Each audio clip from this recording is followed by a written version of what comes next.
ఏమిటండి మీ పిచ్చి? పిచ్చి కాదండి, ఆనందం. చూడండి, తల్లో పెట్టుకున్నా గదిలో పెట్టుకున్నా ఈ పువ్వుల పరిమళం తీయని జ్ఞాపకాలై మిమ్మల్ని పలకరించాలి. ఓకే?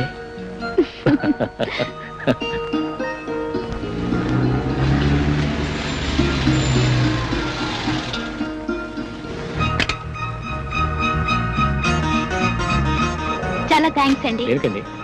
వీటికి కారులో లిఫ్ట్కి. ఈ రోజు మాత్రం పుస్తకం మర్చిపోలేదు. బాయ్. ఓకే,